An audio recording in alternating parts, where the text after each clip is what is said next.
লাগে, বসতে কপাল লাগে। শেষ মোনাজাতে মা বাবার জন্য দোয়া কইরা বিদায় নিতেও কপাল লাগে। আল্লাহ সবাইকে আপনি কবুল করে নেন।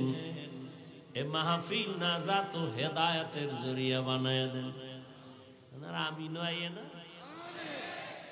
একটু চিল্লাইছে মনের মতো হইলে খুব আওয়াজ, মনের উল্টো হইলে বাপেও ভালো না, মাও ভালো না। আল্লাহ হেদায়েত দান করুন। قل يا عبادي الذين أسرفوا على أنفسهم لا تقنطوا من رحمة الله إن الله يغفر الذنوب جميعا إنه هو الغفور الرحيم।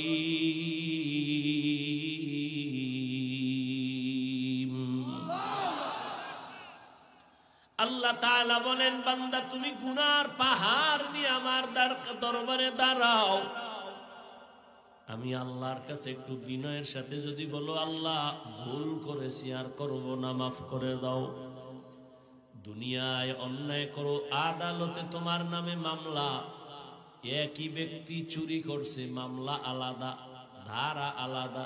আবার একই ব্যক্তি একজনারে হত্যা করছে, তার জন্য আলাদা মামলা। একই ব্যক্তি আবার কারো উপরে জুলুম করেছে, আলাদা মামলা।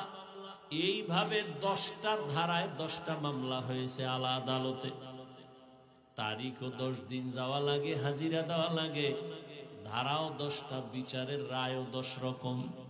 কোন এক মামলার রায় দিছে 50,000 জরিমানা, কোন এক মামলার রায় হলো 1 বছর জেল, আর মার্ডারের রায় হবে আলাদা, তোর ফাঁসি। কিন্তু আমার মাওলার সামনে কত ধারায় তুমি গুনাহ করছো। জিনা করেছো 1 ধারার গুনাহ, চুরি করেছো আর 1 ধারার গুনাহ, তুমি মায়ের সাথে বেয়াদবি করেছো আর 1 ধারার গুনাহ, আলেমের সাথে বেয়াদবি করেছো ভিন্ন ধারার গুনাহ। কিন্তু আমার মালিকের দরবারে হাজিরাও আলাদা নাই, ধারাও নাই, কোনো তারিখ নাই। তুমি হাজারো ধারায় গুনাহ কইরা যদি একবারই বলো আল্লাহ মাফ করে দেও, আল্লাহ কয় তারিখ নাই, রায় নাই, ধারা নাই, একবার বলবি আর আমি আল্লাহ 1 সেকেন্ডে তোর সব ধারার মামলাগুলো মাফ করে দিব। या इलाही मुझसे मुझको दूर कर, ताके देखो मुझ में तुझको एक नजर। या इलाही तू मेरा माबूद है, या इलाही तू मेरा माशूक है। अल्लाह बोलेन बांदा তুমি আমার বান্দা। আমার বান্দা বলার আরেকটা কারণ, সূর্য বানাইছেন কে? জমিন বানাইছেন কে? আল্লাহ বলেন সূর্য আমি বানাইছি, কিন্তু বলি না আমার সূর্য। খেয়াল করেন, জমিন আমি বানাইছি, তবে বলি না আমার জমিন। পাহাড় আমি বানাইছি, বলি না আমার পাহাড়। জিন আমি বানাইছি, ফেরেশতা আমি সৃষ্টি করেছি, বলি না আমার আমার আমার। বান্দা তোরে বানাইয়া কেন বললাম আমার বান্দা? আমার একটা ছেলে আছে, ওই ছেলের জন্য জামা বানায় দিছি আমি, টাকাও দিছি আমি, টুপি কিনে দিছি আমি, জুতা কিনে দিছি আমি। একজনে কয় হাফিজ ভাই এই ছেলের জামা দইরা কয় জামাটা কার? আমি বলি এটা আমার না। বানাইছে কে? আমি। টাকা দিছে কে? আমি। ছেলের মাথার টুপি নিয়ে কয় হাফিজ ভাই টুপি কার? বলি আমার না। কিনা দিছে কে? আমি। কেন বলি আমার না? এর কারণ হলো ওই জামা কাপড় টাকা আমি দিছি, বানাইছি, তবে এটা আমার জন্য বানাই নাই। অতএব এটা আমার ছেলের। আর ছেলে কার? বলবো ছেলে হলো আমার। আসমান আমি বানাইছি বান্দা, বলি না আমার। জমিন আমি বানাইছি, বলি না আমার। কেন? কারণ এগুলো আমার জন্য বানাই নাই, সব আমি বানাইছি বান্দা তোর জন্য। এবার কেউ যদি কেউ বান্দা কার? বলি আমি আল্লাহ, বান্দা হলো আমার। দুনিয়ার সব বানাইছি তোমার জন্য, তোমারে বানাইছি আমার জন্য।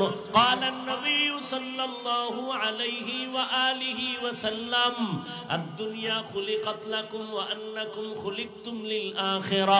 দুনিয়ার সব বান্দা তোর গোলাম বানাইছি, আর তোরে বানাইছি আমি আল্লাহর গোলাম। গোলামে তোরে খুঁজবে, তুই বান্দা তোর মালিকের খুঁজবি। গোলাম সব সময় মালিকের তালাশ করে, আমার মালিকের কাছে গেলে সব পাওয়া যাবে। দুনিয়া তোমার আমার গোলাম, দুনিয়া তোমাকে আমাকে খুঁজবে, তুমি আমি আমার আল্লাহকে খুঁজবো। কিন্তু এটারে উল্টায় দিছো, তুমি আমি দুনিয়া খুঁজি, আল্লাহ তোমারে আমারে খুঁজে। আয় বেরাদার দূরে বাসা জিয়ারে বদ, यारे बद बद तरबुआद मारे बद मारे बद तन हातुरा बर जा जनायत, यारे बद बर जाने ईमानत जनात, यारे बद आरद तुरा सोवे जहीम, यारे ने कुगिरे तया बिनाई। दुनिया আমার গোলাম, আমরা কার গোলাম?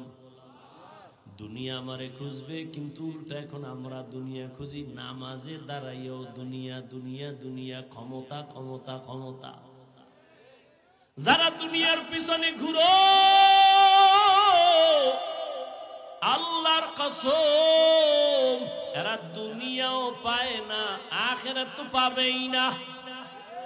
যারা দুনিয়া দুনিয়া করে ওরা পাইছে দুনিয়া।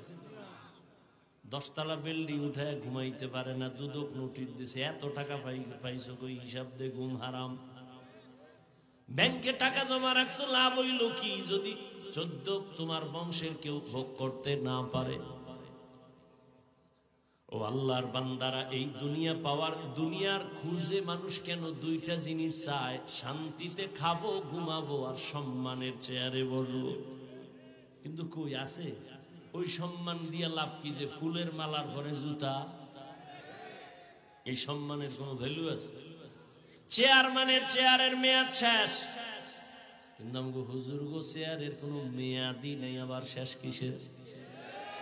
আমরা আগেও যেমন ছিলাম এখনো তেমন আছি, ভবিষ্যতেও তেমন থাকবো। কারণ আমগো সম্মান টাকা দিয়া কিনি নাই, সম্মান দিছেন আমার আল্লাহ। টাকা দিয়া সম্মান কিনলে ফুলের মালাও পায়, আবার জুতার মালাও পায়। আর আল্লাহ যারে সম্মান দেয় এরা দুনিয়ায়ও বাদশাহ, পরকালেও বাদশাহ। এরে নবীর আশিক, ও আমার কলিজার যুবক, কয়দিন আর বাহাদুরি করবা? করোনায় কত যুবকের লাশ চলে গেল, ডেঙ্গুতে চলে গেল, এমন একটা দিন নাই যে যুবকের লাশের খবর নেই। আজ তুমি এখানে সুস্থ, আগামীকাল এই টাইমে তোমার নামে এলান হয়ে যেতে পারে তুমি কবরের বাসিন্দা। গত বছর এখানে ওয়াজ চলতেছিল, চলছিল না? চলছিল, বহু মানুষও ছিল, কিন্তু ওই লাইনের মানুষ এই প্যান্ডেলে ছিল। আজকে খবর নেও, বহু মানুষ মাটির তলে চলে গেছে। আগামী বছর বয়ান চলবে, কিন্তু এখান থেকে আবার কত মানুষ বিয়োগ হয়ে যাবে কোনো বলার উপায় নেই।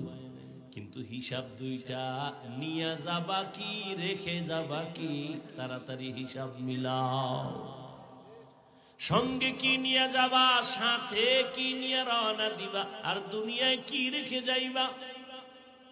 তুমি মরে গেলে দুনিয়াওয়ালারা কি ভেবে তোমার জন্য দোয়া করবে? ও যুবক, এখন যদি তুমি মরে যাও, জীবনে এমন কোন ভালো কাজ করছো নি মা এই জন্য খুশি হয়ে দোয়া করবে? বরং আমার অভিজ্ঞতায় আমি বলি, এই যুবক বাবা, আল্লাহ না করুন বুঝাবার জন্য বলি, যদি এখন মরিয়া যাও তোর মা কানবে ঠিক, তবে মনে মনে বড় খুশি হয়ে যাবে। কারণ ছেলেটার চরিত্র এত খারাপ, ওর চরিত্রের কারণে মানুষের সামনে মুখ দেখাইতে পারি না, বড় লজ্জা, মইরা গেছে, বালা গেছে। তাহলে তুমি জীবনে কামাই করলা কি? মা বাবার বরদোয়া। তোমার এই 25-30 বছরে তোমার অর্জন হলো আলেমদের বরদোয়া, মুরব্বীদের বরদোয়া, শিক্ষকদের বরদোয়া। এই কপাল লইয়া নি দুনিয়ায় জন্ম নিছরে বাবা। অথচ তোমার মতো যুবক স্কুলে পড়ে, কলেজে পড়ে, চাকরি করে, ব্যবসা করে, 5 বেলার নামাজ পড়ে, দাড়িওয়ালা আছে। সত্যটা বলো, আছে না নাই? তোমার জন্য আর নতুন কোনো ওয়াজের দরকার নাই। বাসায় যাইয়া বেয়াদবি মাপ চাই, রাগ কইরো না যুবকেরা। বাসায় যাইয়া বুঝাবার জন্য বলি, বাসায় যাইয়া দরজা জানালা আটকাইয়া একা একা বাতিটাও বন্ধ করে দিবি, দিয়া নিজের পায়ের জুতাটা খুইলা নিজের কপালে একটা বাড়ি মেইরা কবি, তোর কপালে কার অভিশাপ লাগছে।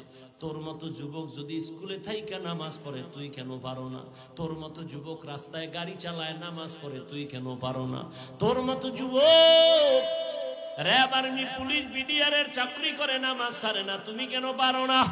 তোমার মতো যুবক নদীর মধ্যে মাছ ধরে, কৃষি কাজ করে, নামাজ ছাড়ে না, তুমি কেন পারো না?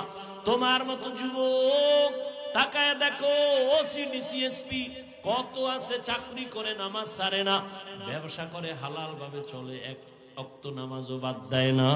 বলো বাবা, তুমি কেন পারো না? তোমার কপালে কার যেন অভিশাপ লাগছে, এখনো সময় আছে বাবা, তওবা করে নাও। ও পর্দার আড়ালের আম্মা জানেরা, বোনেরা, আপনাদের সন্তান আল্লাহ দান করেছেন। আপনারা কত ধন্য মা, ধন্য নারী। আপনারা নবীদের মায়ের মতো দামি মা, আপনারা তো সাহাবায়ে কেরামদের মতো দামি নারী, তাদের মায়ের মতো।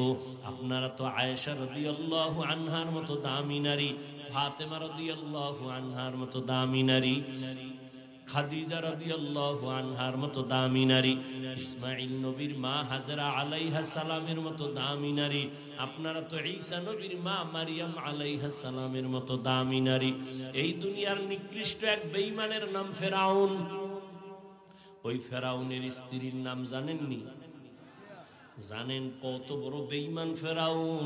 এর ঘরে থাইকা আসিয়া আল্লাহর পেয়ারা বান্দি হয়ে গেল। নবী বলেন কিয়ামতের দিন জান্নাতে আমার সাথে আসিয়ার সাথে বিবাহের বন্ধন হয়ে যাবে। ও পর্দার আড়ালের মা বোনেরা, ও আম্মা জান, আপনার স্বামী তো ফেরাউনের মতো খারাপ না। আপনার স্বামীকে তো আপনি একটা আবদার বললে রাখে। আপনি যদি নামাজ পড়তেন আর দোয়া করতেন, আবার মাঝে মাঝে বুঝাইতেন, ও স্বামী আমার, মা বাবার আদর যত্ন বাদ দিয়া তোমার সংসারে আনছি, খাইয়া থাকলেও আসি, না খাইয়া থাকলেও আসি। ও স্বামী আমার, জীবনের একটা চাহিদা, তুমি নামাজ পড়ো, চেষ্টা করো। আর একটা বড় দাবি, আমার ঘরে তুমি কখনো হারাম টাকা ঢুকাইবা না। তোমার হারাম টাকা দিয়ে যেন আমাদের রক্ত নাপাক হইয়া না যায়। তোমার হারাম টাকা ঘরে আইনা আমার সন্তানরে খাওয়াইয়া রক্ত নাপাক করব না। এই আবদার যদি আম্মা জান করতেন, এ দুনিয়ায় কোনো স্বামী হারাম টাকা ঘরে ঢুকাইতে পারত না। আর হারাম টাকা দিয়া যে খাওয়াইবো, আল্লাহর কসম, ওই সন্তান কোনদিন মা বাবার খেদমত করবে না, বরং বিরোধিতাই করবে। ও আমার পর্দার আড়ালের মা, আপনার মতো মা এই অঞ্চলে কি নাই? পর্দা করে, নামাজ পড়ে, স্বামীর মাল হেফাজত করে, সন্তানগুলো আদর্শওয়ালা বানানোর চেষ্টা করে। ও আমার যুবক বাবারা, আমি কিন্তু এতক্ষণ যত কথাই শুনাইলাম, একবারও কিন্তু বলি নাই হুজুর হও, স্কুলে তালা লাগাও, আমি কওমি মাদ্রাসার সন্তান, তুমিও কওমি মাদ্রাসায় যাও, একবারও বলি নাই। আমি তাবলীগের লাইনের সন্তান, তাবলীগে না গেলে তুমি জাহান্নামে যাইবা বলি নাই। আমি পীরের মুরিদ, তুমি পীরের কাছে না গেলে জাহান্নামে যাইবা বলি নাই। বরং তুমি যদি আল্লাহর মোহাব্বত নিয়ে, নবীর আদর্শ নিয়ে তুমি ডাক্তার হও, তোমার কপাল খুলে যাবে। তুমি ইঞ্জিনিয়ার হও, তুমি একজন প্রফেসর হও, বাধা নাই। তুমি ডাক্তার হও, ব্যবসায়ী হও, চাকরিজীবী হও, বাধা নাই। তবে একটা ছোট্ট দাবি, বেয়াদব জীবনে হইও না। তোমার আচরণে কোনোদিন যেন মা বাবা কষ্ট না পায়, তো তোমার কপাল ধ্বংস হয়ে যাবে। তোমার ব্যবহারে কোনোদিন শিক্ষক যেন কষ্ট না পায়, তোমার ব্যবহারে কোনোদিন উলামায়ে কেরাম যেন কষ্ট না পায়। কারণ মা বাবার বরদোয়া যদি লেগে যায়, মরার আগে পঙ্গু হয়ে মরবি। যদি শিক্ষকের বরদোয়া তোর কপালে লাগে রে ছাত্র, মরার আগে তোর বিদ্যার জগৎ থেকে তুই বিলীন হয়ে যাবি। উলামায়ে কেরামের বরদোয়া যদি তোর কপালে লাগে রে বাবা, চাকার তলে মাথা কখন ঢুকে যাবে তুমি অনুভব করতে পারবা না। রে আল্লাহর বান্দারা, দুনিয়া দুনিয়া কইরা নবীর আদর্শ জবাই করছো, হারাম টাকা কামাই করে দৌড়াও। বলো আমাদের থেকে কত সম্মানে আছো, আমগো টাকা নাই, পয়সা নাই, বাড়ি নাই, গাড়ি নাই, এরপরও সমস্ত দুনিয়ার বেঈমান নাস্তিক হুজুরদের, আলেমদের, মুসলমানের ভয় পায়। আমাদের সম্মান কেউ না খায় মরে নাই। করোনায় স্কুল কলেজ দুনিয়ার সব বন্ধ, করোনায় চাকরি বন্ধ, ব্যবসা বন্ধ, ফ্যাক্টরি বন্ধ, গাড়ি বন্ধ, ট্রেন বন্ধ, সব বন্ধ। ওই সময়ের কথা কি ভুইলা গেছো রে জ্ঞানীরা? ওই সময় তো একটা কোরআনের মাদ্রাসাও বন্ধ হয় নাই। বাবায় করোনায় মারা গেছে, ছেলেরা কাছে যায় না, কত বড় কুলাঙ্গার। ওই সন্তানেরা লোকেরা টাকা দিয়া কয় বাবার লাশটা রাস্তায় ফেলে দাও। লোকেরা টাকা পাইয়া লাশ রাস্তায় ফেলে দিয়ে আসছে, ছেলেরা দরওয়াজা জানালা আটকায় দিছে, আর খুঁজে নাই। বাবার লাশটা কি কুকুরে খাইলো না জানাজা হইল? ইতিহাস ভুলিস না যুবক, ভুলিয়া যাস না। ওই সময় করোনার শত শত লাশ আমার দেশের টুপিওয়ালা হুজুরেরা, আলেমরা নিজের কাঁধে নিয়ে গোসল করাইছেন, কাফন পরাইছেন, জানাজা পরায় কবরে রাখছেন। একজন হুজুরেও করোনায় মরে নাই। কাদের কুদরত দারি বার কামাল, আন্তা রব্বি আন্তা হাসবি যুল জালাল। তুমি যার পিছনে পইরা দাড়ি কাটতেছো, কার পিছনে পইরা নামাজ ছাড়ছো রে বাবা? যারে তুমি ভালোবাসো সে তোমার বন্ধু না, তোমারে যিনি ভালোবাসে সেই তোমার আসল বন্ধু। এই কার পিছনে পইরা দাড়ি কাটছো, নামাজ ছাড়ছো, তুমি তো তোর দুশমন। স্বার্থে আঘাত লাগলে দল থেকে নাম কাটবে না। সোনার বাংলার রাজনীতি হলো কল্লা কেটে দেয়। সত্য কথা মানতে কষ্ট হয় না? সোনার বাংলার রাজনীতি সব ধান্দাবাজি আর চান্দাবাজির রাজনীতি। আল্লাহর কোরআনের রাজনীতি, ইসলামের রাজনীতি। রহমতের নবী রাষ্ট্র চালাইছেন, আবু বকর রাষ্ট্র চালাইছেন। এই রাজনীতি এমন রাজনীতি যে মালিক আর গোলাম এক প্লেটে খাবে, বৈষম্য হবে না। এরে আল্লাহর বান্দা, তুমি যার পেছনে ঘুরো, চান্দাবাজার ধান্দাবাজি ছাড়া কিছু নাই। আল্লাহর কসম, এই জাতিকে নিয়ে মাথা যতটা ঘামায়, চিন্তা করে, আলেম ওলামা ছাড়া কেউ এই জাতি নিয়ে ভাবে না। তো বলবেন এরা কি করে? এরা নিজের শেয়ার লইয়া ভাবে, নিজের দল কেমনে বড় করবে সেই ভাবে।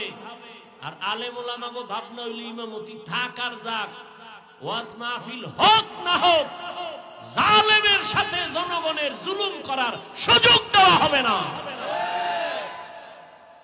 এই জন্যই তো ছাত্র জনতার বৈষম্য বিরোধী আন্দোলনে ওলামায়ে কেরাম জীবনকে বাজি রাইখা ছাত্র লইয়া মাঠে নামছে, তো সফলতার চাঁদ উঠছে। কিন্তু আলেম কিন্তু বলে না, এই উপদেষ্টারা নাইমা যাও, আমগো বসায় দাও। হুজুরেরা বলছে ক্ষমতায় আমগো টেনশন নাই, যাওয়ারও দরকার নাই, তবে খবরদার জুলুম যদি করো আবার আন্দোলন হবে। মুসলমানের আন্দোলন একবার না বারবার, মুসলমান জীবন একবার দেয় না বারবার দেয় জালেমের বিরুদ্ধে। এই জন্য সরমনাই বলে আসছিলাম, কাফনের কাপড় হাতে রেডি রাখো, যখন আবার ডাক আসবে ময়দানে নামতে হবে। তুমি নাকে তেল লাগাইয়া ঘুমাইও না। মুসলমান তো নিশ্চিন্তায় ঘুমাবা ওই দিন, ইসলামের স্বাধীন হবে যেদিন। মুসলমান তো নিশ্চিন্তায় ঘুমাইবা ওই দিন, এদেশের মাদ্রাসা আর মসজিদের কমিটিতে সুদখোর বেনামাজি থাকবে না যেদিন। শিয়ালের হাতে মুরগি দিয়া কও 3 দিন পরে নিমু, শিয়াল কয় দোয়াও চাই মাফও চাই, 1 সেকেন্ডেরও হবে না, জিন্দা কেন মরাও দিতে পারবো না। শিয়ালের হাতে মুরগি দিলে যা হয়, বেনামাজি সুদখোরের হাতে ধর্মের চাবি দিলে তাই হবে। দিছে কারা? জিব্রাইল। কে দিছে? তা সরকারের গালি দাও কেন? আকাম করছো তুমি, সরকারের দোষ কি? আমার এই চেয়ারে দাওয়াত না দিলে আমি আসতে পারবো? তুমি বলো আমি ইসলাম চাই, ভোটের আগের রাত্রে টাকা খাইয়া সকালবেলা কেবলা ঘুরাই দিয়ে কয় কেবলা অন্যদিক। তা সরকারের গালি দাও কেন? সুদখোরের ভোট দিছো তুমি, এখন সে উঠে তো সুদই খাবে। তুমি চেয়ারম্যানের বাড়ি বেচছে, এরপরে তোমারে খাওয়াইছে। চেয়ারম্যান বইয়া কয় না আমি খামু কি? জনগণকে আমাগোটা তুমি খাও, তোমারটা আমরা খাইছি না, এবার তুমি আমাগোটা খাও। তো চেয়ারম্যান সুদ খায়, ঘুষ খায়, তো তুমি খাওয়া শিখাইছো। চেয়ারম্যান তো আগে খায় নাই, জনগণ আগে খাইছে, খাইয়ে কইছে তুমি যাইও খাইও। তো তুমি যেমন গাদ্দার, তোমার নেতা তো গাদ্দারি হবে। তুমি যেমন হারামখোর, তোমার নেতা তো হারামখোর হবে। আল্লাহ হেদায়েত দান করুন।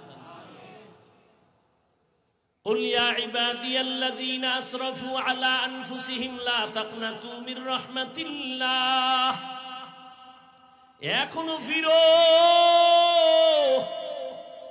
কত মনের জাল মিটাইয়া গুনাহ করবি রে যুবক, আর কত মাইয়া লইয়া আড্ডা দিলে তোর মনের শখ মিটবে বল, আর কত মেয়ের চরিত্র নষ্ট করলে তোর জীবন সফল হবে বল, আর কত নামাজ ছাড়লে তোর শান্তি লাগবে বল, আর কত পার্কে আড্ডা দিলে তোর জীবন সফল হবে বল।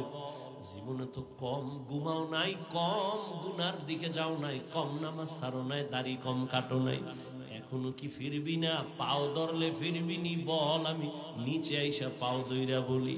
আর না হয় বল হাফিজ ভাই তোমরা লাইনে নাই, বল কোরআন থেকে একটা ভুল বের করে দে, এখন দাড়িটা কেটে ফেলবো, দুনিয়ার কোরআন জ্বালায় দিব, প্যান্ট শার্ট টাই লাগায় রাস্তায় নাচ গানে নেমে যাব।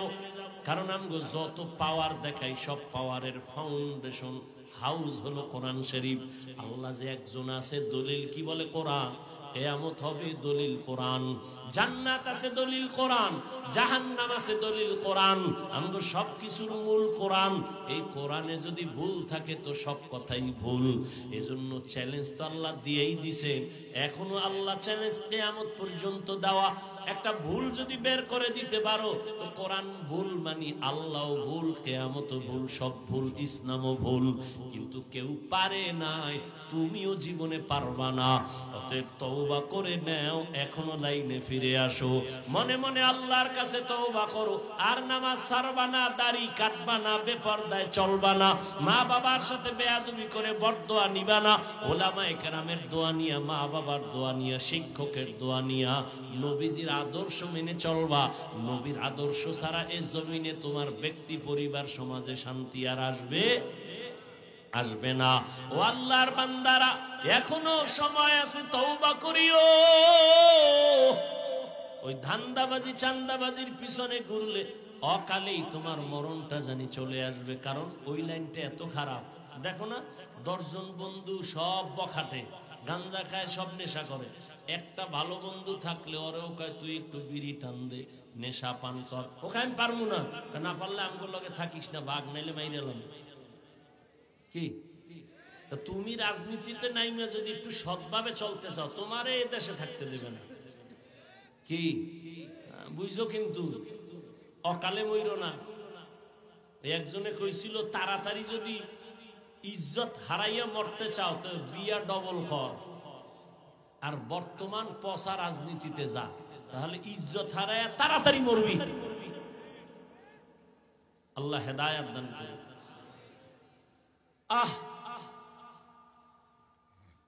এখনো সময় আছে, তওবা করো যুবক বাবা। ওলামায়ে কেরামের দোয়া নিয়ে চলিও, মনটারে পরিষ্কার করিয়া মা বাবার দোয়া নিয়ে চলিও, আর আল্লাহর কাছে তৌফিক চাইও। আল্লাহরে বলি, ও আল্লাহ, জীবনে তো কম নামাজ সারি নাই, কম বেপরদায় চলি নাই, মনে চাইলেই উল্টা পাল্টা করেছি, কিন্তু কোন দিন মরণ হবে জানা নাই। আজকে থেকেই তওবা করে নিলাম, মরিয়া গেল যাব, হায়াতের মালিক তুমি, ইজ্জতের মালিক তুমি, রিজিকের মালিক তুমি। আর কোনোদিন নামাজ ছাড়বো না, দাড়ি কাটবো না, বেপরদায় চলবো না, মা বাবারে কষ্ট দিব না। উলামায়ে কেরামের দোয়া নিয়া, মুরব্বী শিক্ষকের পরামর্শ নিয়া, নবীর তরিকা মেনে চলবো। তওবা করার মতো অন্তর যদি কারো তৈরি হয়, মুনাফিকি যদি কারো অন্তরে না থাকে, যাদের অন্তর তওবার জন্য রেডি আছে, মুনাফিকি নাই, এরকম খাঁটি তওবার যাদের নিয়ত, দুটো হাত আমার আল্লাহকে দেখায়া দাও। আয় আল্লাহ, হাতগুলো কবুল করে নেন, তওবা কবুল করে নেন, তওবার উপরে মজবুত হইয়া চলার মতো তৌফিক দান করেন, আমিন। আল্লাহ কবুল করেন।